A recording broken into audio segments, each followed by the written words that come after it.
Jesus, o nome curou este homem que vocês veem e conhecem, a fé que vem por meio dele e lhes deu esta saúde perfeita, como todos podem ver. Agora, irmãos, eu sei que vocês agiram por ignorância, bem como seus líderes, mas foi assim que Deus cumpriu o que tinha predito por todos os profetas, dizendo que o seu Cristo haveria de sofrer. Arrependam-se, pois, e volte-se para Deus, para que os seus pecados sejam cancelados, para que venham tempos de descanso da parte do Senhor, e Ele mande o Cristo, o qual lhes foi designado, Jesus. É necessário que Ele permaneça no céu, até que chegue o tempo em que Deus restaurará todas as coisas, como falou há muito tempo, por meio dos seus santos profetas. Pois disse Moisés: o Senhor Deus levantará dentre seus irmãos um profeta como eu. Ouçam-no em tudo o que ele lhes disser.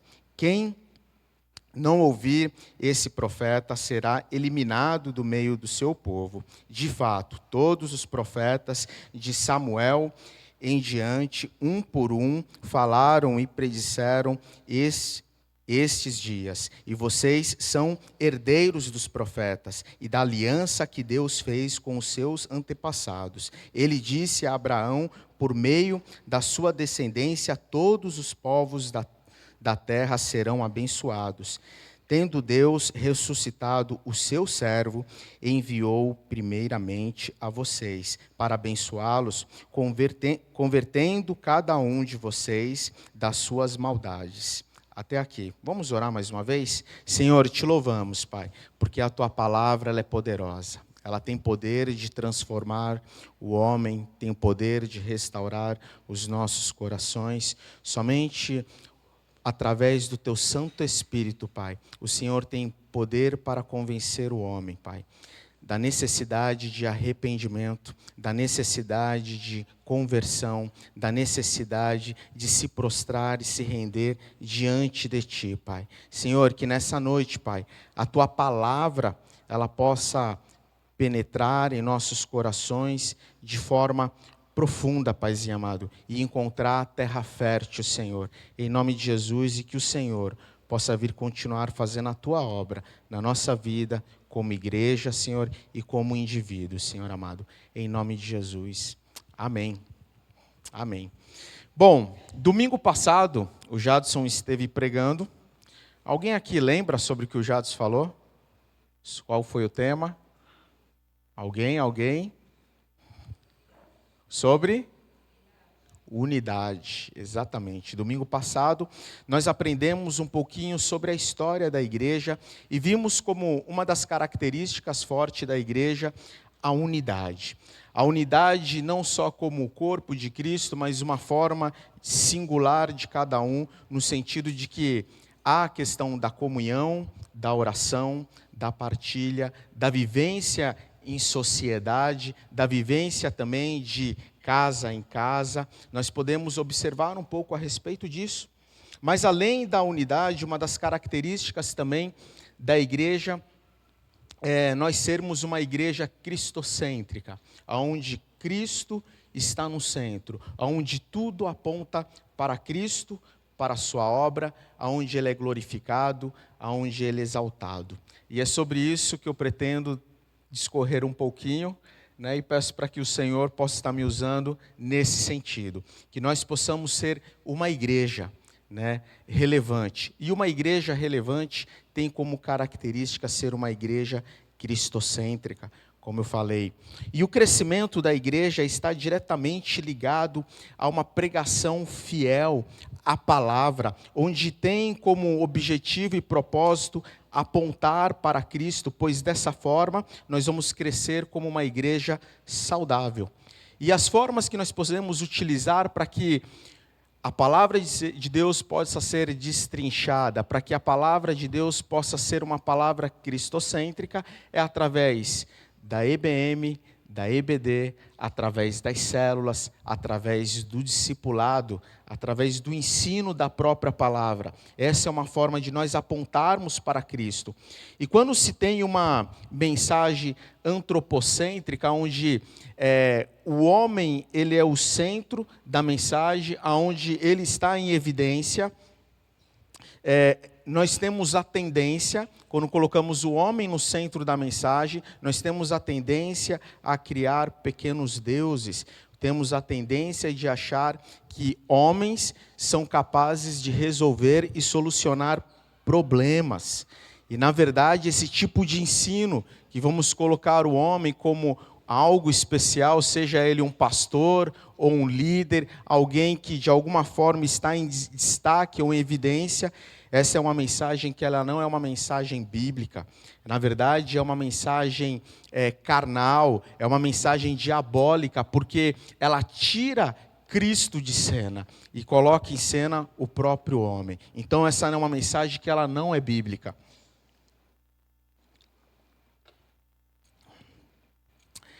Para que nós possamos entender um pouco do texto que nós acabamos de ler, eu volto um pouco no capítulo 3 mesmo, mas a partir do versículo 1, ali nós podemos ver Pedro e João indo até o templo para um período de oração. O judeu ele tinha por hábito de orar 3 vezes ao dia, no período da manhã, às 9, ao meio-dia e às 3 da tarde.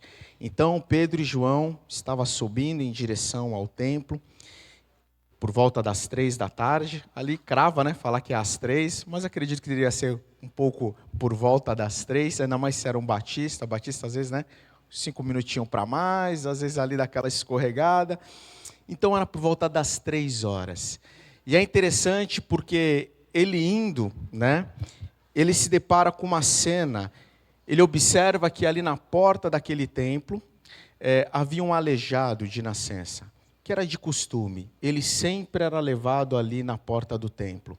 Para quê? Para que ele pudesse pedir esmolas.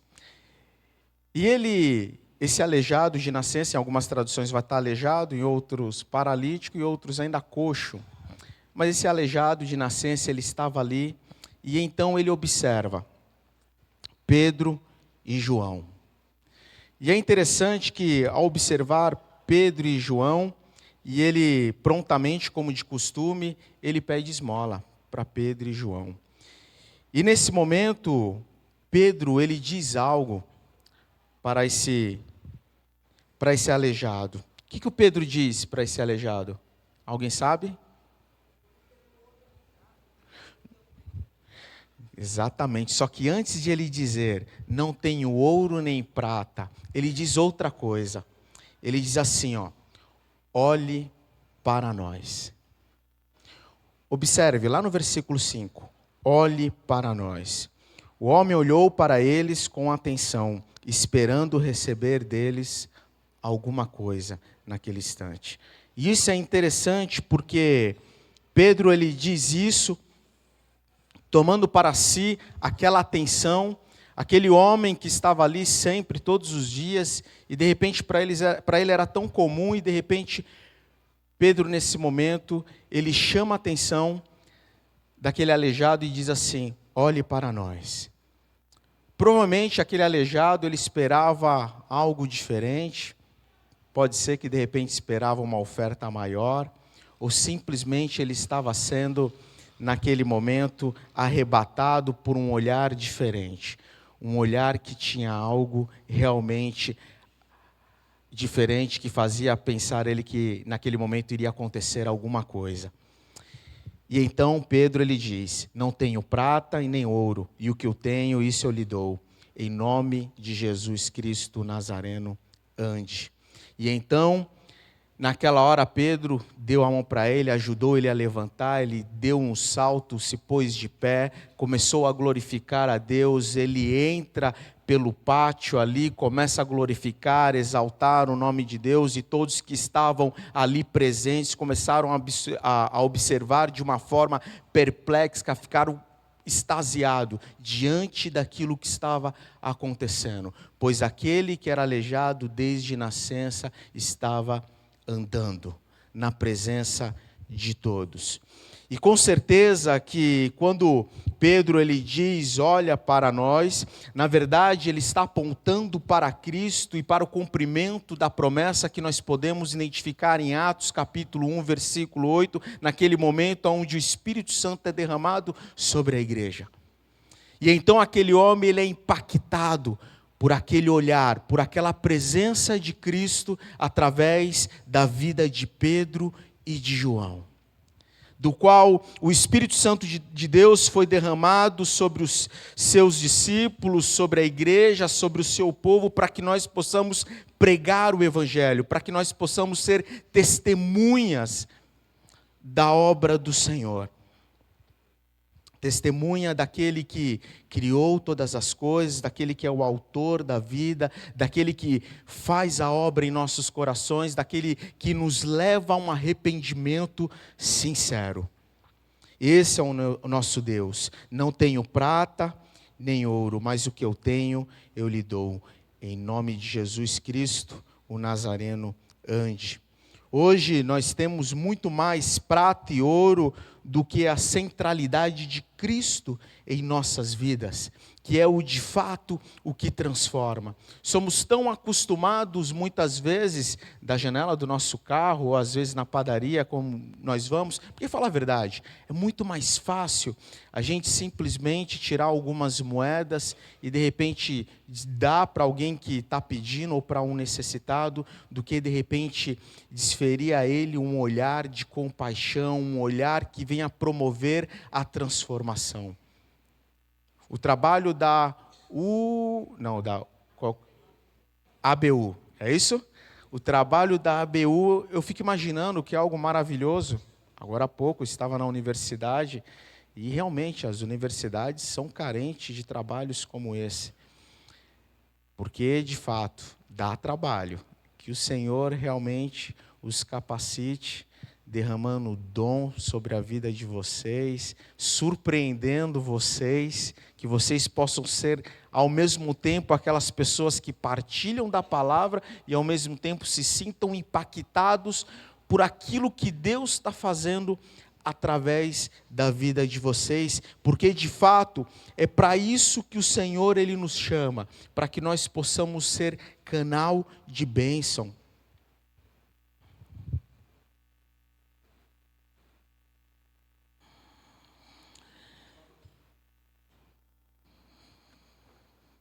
O principal ponto da história que nós podemos ver é que Jesus ele continua operando milagres, ele continua operando com poder. E da mesma forma que ele fazia isso no passado, anunciando a chegada do seu reino através de milagres e maravilhas, hoje não é diferente. Hoje é da mesma forma, o Espírito Santo de Deus, ele foi derramado sobre nós, para que nós possamos pregar a palavra de Deus, para que nós possamos anunciar Cristo Jesus, o Salvador, como Cristo, aquele que opera milagres. Por muitas vezes nós somos tendenciosos, eu já me peguei assim, a gente começa a falar do amor de Jesus, quando a gente percebe, a gente está falando, não, vamos lá, Jesus vai transformar o seu casamento, vai restaurar isso, vai lhe dar emprego, e esquecemos de falar o principal a respeito da salvação. Não que Deus não faça essas coisas, Ele faz, e de fato Ele transforma, Ele restaura o casamento, Ele nos dá uma nova vida, nos dá uma nova condição, mas esquecemos do principal, que é falar a respeito da salvação em Cristo Jesus, que Ele morreu pelos nossos pecados, para que nós possamos alcançar a salvação em Cristo Jesus. Pedro, ele aproveita esse momento, assim da mesma forma como ele pregou no momento, como ele aproveitou no momento do Pentecoste e usou aquele momento como tema para que ele pudesse pregar, anunciar o reino de Deus, onde aquele momento se converte em torno de 3.000 pessoas.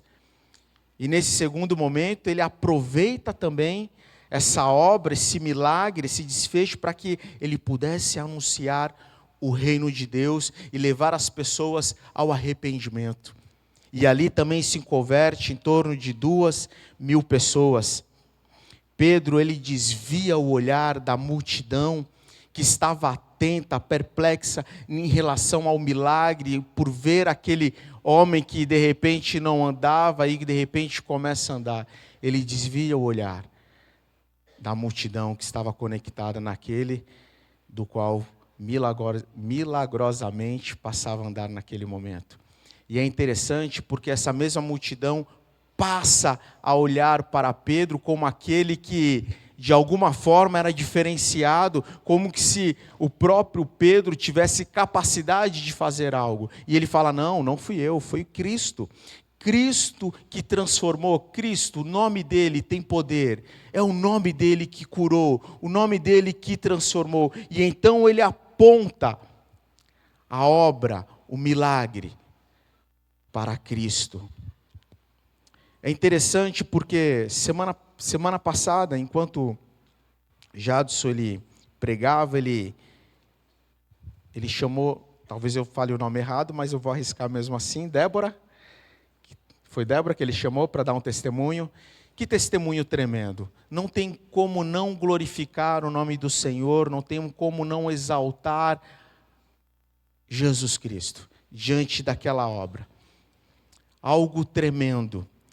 Mas o que nós precisamos compreender que não somente Deus ele tem o poder da vida e da morte em suas mãos, como é Ele que opera essas maravilhas. E quando nós olhamos uma obra como essa, um milagre, isso de alguma forma tem que servir como campo para que nós possamos apontar para Cristo e dizer que Ele salva, que Ele transforma, que Ele conecta vidas.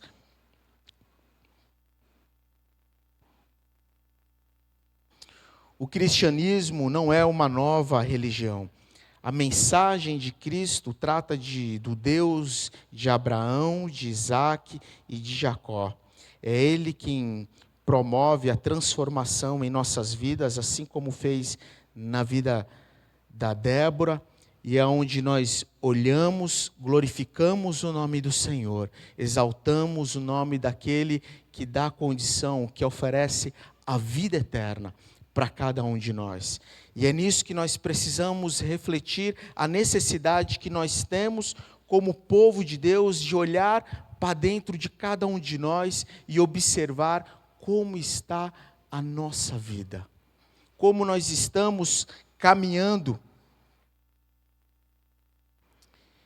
Pedro, ele usa vários nomes e títulos para descrever Jesus Cristo. Ele diz Jesus Cristo lá no versículo 6 do capítulo 3, ele fala que Jesus Cristo Nazareno, depois ele fala Jesus Cristo, servo de Deus, depois santo, justo, depois o autor da vida, o profeta prometido por Moisés, a pedra que foi rejeitada, ou seja, a pedra angular, no capítulo 4, versículo 11. Uma igreja cristocêntrica, uma igreja fundada em Cristo, que aponta para Cristo, é uma igreja que ora, é uma igreja que compreende que precisa depender de Cristo. Pedro e João, eles eram homens que oravam, como nós já vimos aqui, ele estava indo no templo para orar. Ele compreendia que precisava do Senhor. A oração era a prioridade na vida dos apóstolos. Eles oravam porque eles dependiam do Senhor. E nós, enquanto igreja, como corpo de Cristo, nós como indivíduos, nós precisamos ter uma vida de oração, porque quando nós dependemos de Deus, nós reconhecemos o quanto nós somos limitados e que o poder está no nome de Cristo, não está em nós, pois é o Espírito Santo de Deus que tem poder para convencer o homem da justiça, do juízo e do pecado. Somente Ele pode fazer essa obra de convencer o homem do pecado, através do Espírito Santo de Deus. Por mais que eu ou você, nós possamos pregar e anunciar o reino de Deus, em nós não há poder de transformar a vida das pessoas. Nós dependemos de uma ação do Espírito Santo de Deus para que venha tocar no coração das pessoas, para que haja uma conversão genuína. A mensagem de Pedro foi cortante como uma espada no coração daqueles que estavam ali. Ele foi direto, ele foi objetivo, ele foi contundente naquilo que ele precisava trazer, falar, anunciar, e veio com impacto aquela palavra. O milagre em si, ele não tem o poder de abrir o coração das pessoas e fazer com que elas venham aceitar a Jesus, mas de alguma forma, aquele milagre, ele juntou o povo, ele reuniu todos que estavam ali presentes. E então Pedro aproveitou aquela oportunidade para anunciar, para pregar, para falar a respeito de Jesus Cristo. E então ele começa com uma palavra dura, acusando aqueles que estavam ali de trair, de negar a Jesus perante o governador de Roma, dizendo que eles haviam negado o santo e o justo. E além do mais, preferiram soltar Barrabás, um homicida, do que Jesus Cristo, o Filho de Deus. Pedro os acusa de matar o autor da vida, versículo 14. Pedro, ele prega não para agradar a multidão, mas ele prega para provocar um arrependimento àqueles que estavam ali presentes.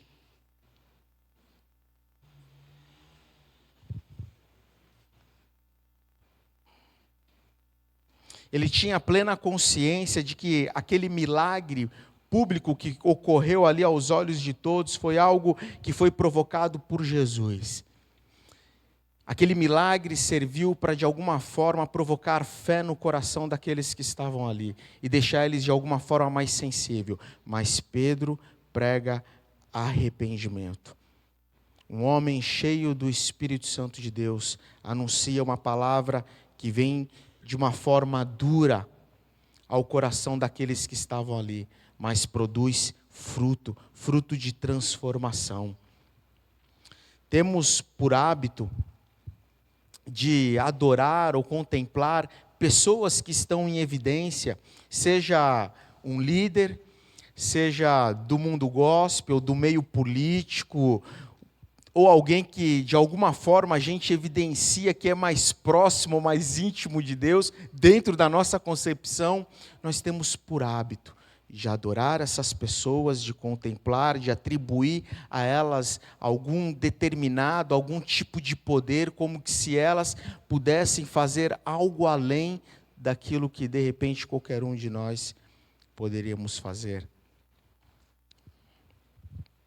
Nós precisamos compreender que o homem, ele não é um agente de ação divina, ele não tem o poder de fazer com que Deus venha estender a mão e fazer as vontades dele ou atender a necessidade do seu povo. Nós, enquanto homens, nós não temos esse poder, nós contamos com a graça e com a misericórdia de Deus, compreendendo que aquele, Cristo, nele tem poder, ele tem o poder de transformar as pessoas, ele tem o poder de transformar as nossas vidas.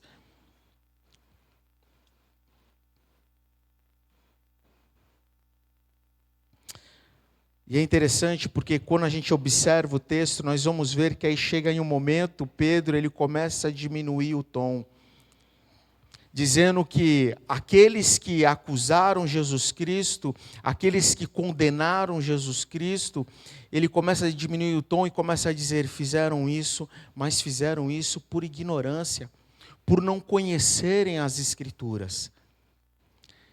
E a gente consegue fazer um paralelo naquele ponto, quando Cristo ele é crucificado e ele ora e intercede pelo povo, dizendo, Senhor, os perdoa, pois eles não sabem o que faz. E de fato, nós somos assim, nós somos ignorantes quando diz respeito à palavra de Deus e nós permitirmos sermos de alguma forma, em alguma medida, sermos enganados pelas nossas emoções, pelos nossos sentimentos, pelo nosso próprio coração, pois a própria palavra de Deus diz que o coração do homem é enganoso e nós nos deixamos levar às vezes pelas circunstâncias ou por aquilo que de alguma forma massageia o nosso ego e o nosso coração. E muitas vezes somos levados a viver, assim como aqueles religiosos, por rituais sagrados. E assim como aqueles religiosos, eles não iriam alcançar a salvação através dos ritos e da religiosidade, assim também é com cada um de nós.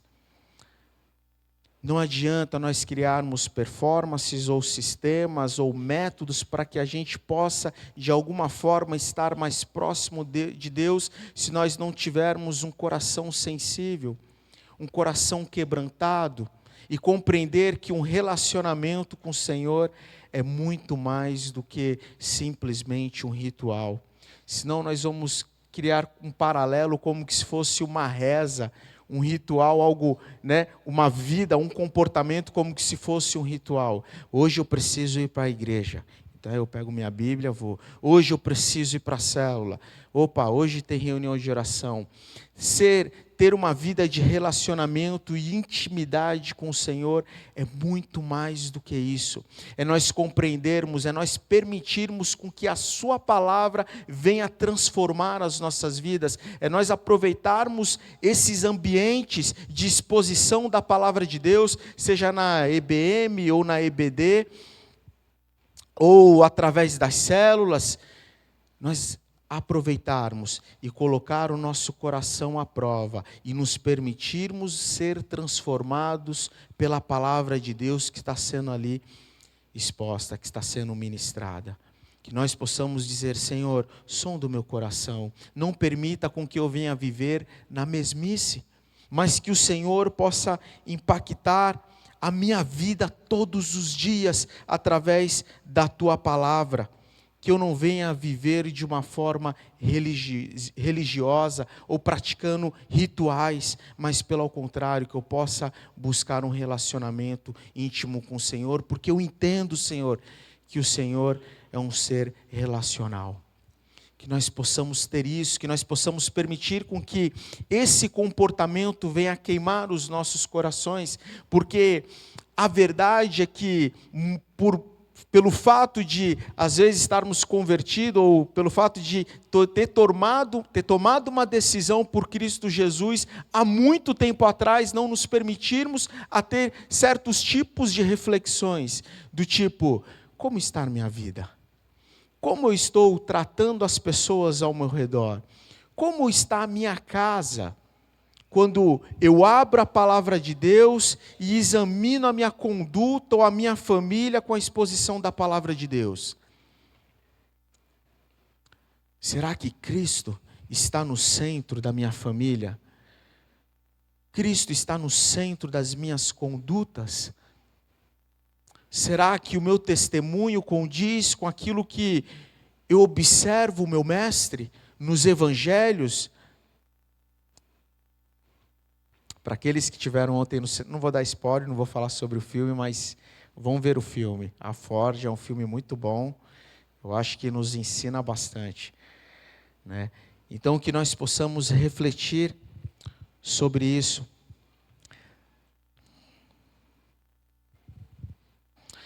É interessante porque, tentando trazer essa questão de relacionamento, às vezes isso eu falo para tirar como exemplo para aqueles que são casados, para aqueles que namoram, para aqueles que já viveram uma espécie de relacionamento, até de amizade, nós não nos permitimos cair na rotina na questão de relacionamento. Eu acho que mais do que nunca, para quem é casado, sabe muito mais, né, do que de repente para quem só namora.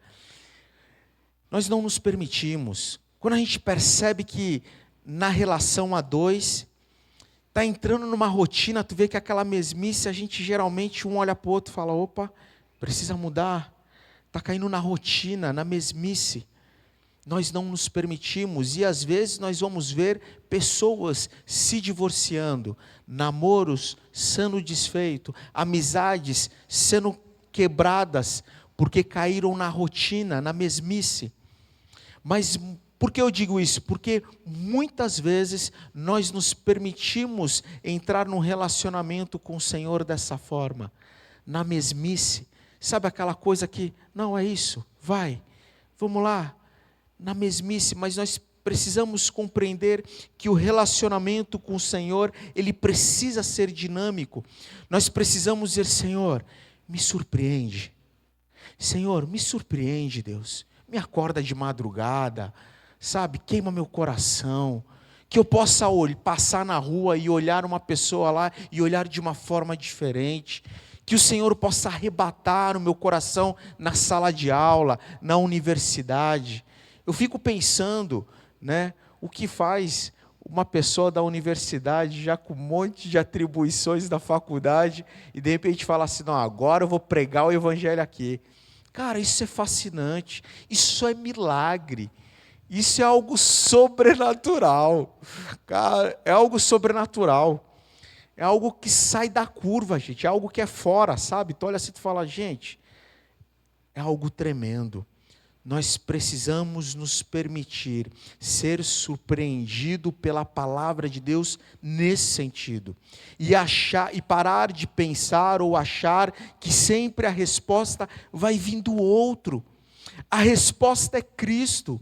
E nós temos acesso à palavra.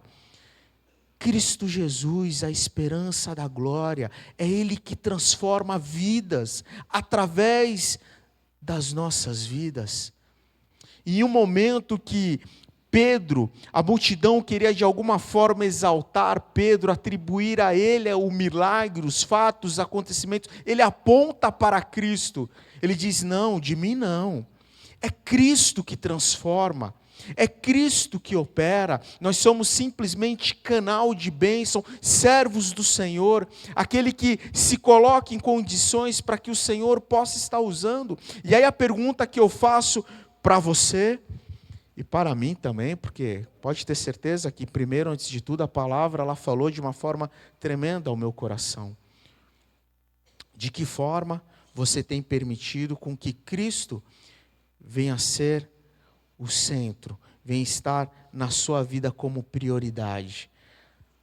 Aquele que articula todas as coisas e simplesmente você fala assim, sim, Senhor, é isso, então eu vou. É por aqui, então eu vou.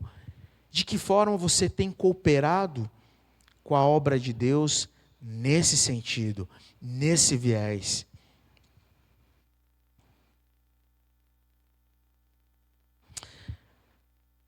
A melhor forma de nós nos aprofundar num relacionamento com Deus, a melhor forma é permitir com que, dentro de uma reflexão, com que cada um de nós venha se arrepender. Porque o arrependimento, ele nos aproxima. Assim como é uma relação a dois, quando a gente olha para o amigo, ou para o cônjuge, ou para o namorado, e fala assim, eu me arrependo. Vocês percebem que isso aproxima? Da mesma forma é com o Senhor. Quando nós nos arrependemos. Mas se arrepender do que, Rodrigo? Da vida que nós temos levado. Parar de se conformar com a vida de mesmice.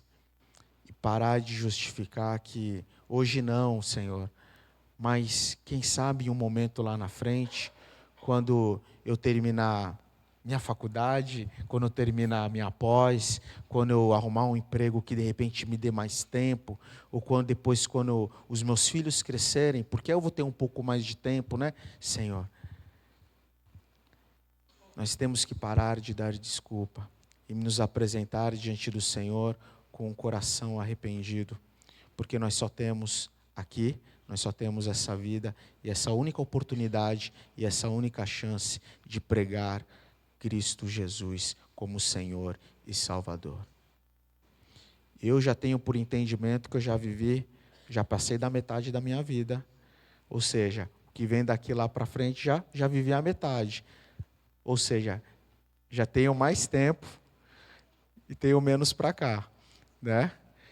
Então eu tenho que aproveitar, eu tenho que correr atrás, eu preciso anunciar o reino de Deus, porque muitas pessoas têm morrido sem conhecer Jesus Cristo. Eu gostaria de chamar o pessoal do louvor para vir aqui à frente. E eu gostaria de, enquanto isso, pedir para a igreja ficar em pé. Se coloque mais uma vez na presença do Senhor.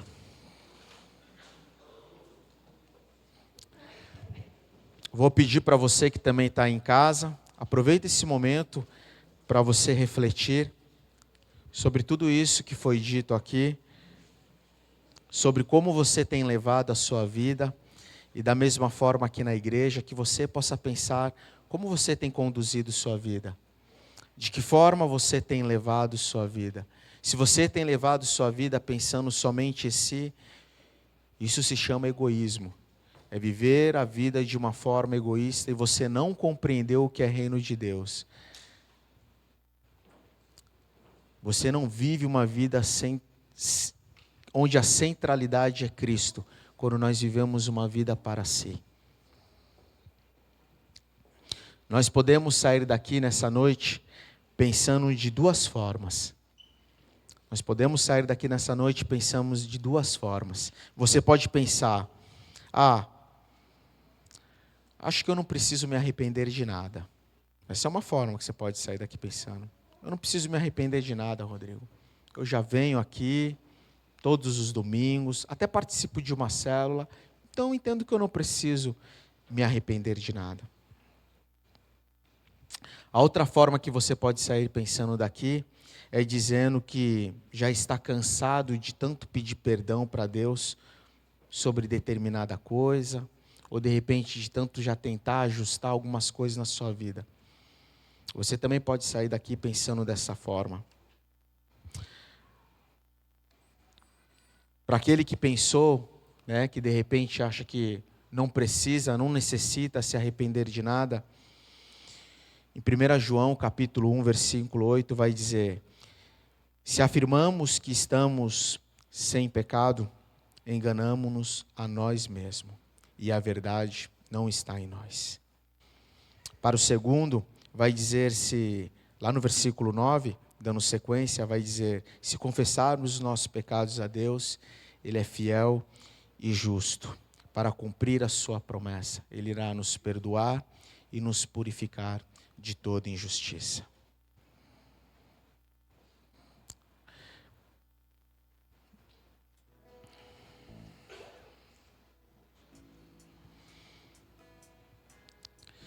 E para ambos, tanto para aquele que pensa que não precisa se arrepender, ou para aquele que de repente diz que está cansado de tanto ter que se arrepender ou tentar pedir perdão e não consegue romper, não consegue vencer determinadas áreas da sua vida, e de repente até tentou praticar, o evangelismo, de uma forma mais autêntica, mas se desanima por diversas situações. Para ambos eu diria Isaías 49:15. Será que uma mãe pode esquecer do seu bebê, que ainda mama, e não ter compaixão do seu filho que gerou? Embora ela possa se esquecer, eu não me esquecerei. Eu não me esquecerei de você, diz o Senhor. Esse é o nosso Deus. Ele não esquece. Ele não esquece do seu filho. O arrependimento ainda é a porta de entrada para a restauração. O arrependimento ainda é a porta de entrada para um relacionamento com o Senhor. O arrependimento e aceitar a Cristo em seu coração como seu único Senhor e Salvador é a porta para que nós possamos ter a vida eterna. Nós, enquanto cristão, enquanto discípulo de Jesus, nós precisamos andar em arrependimento. Compreender que nós precisamos da sua graça e da sua misericórdia. Amém?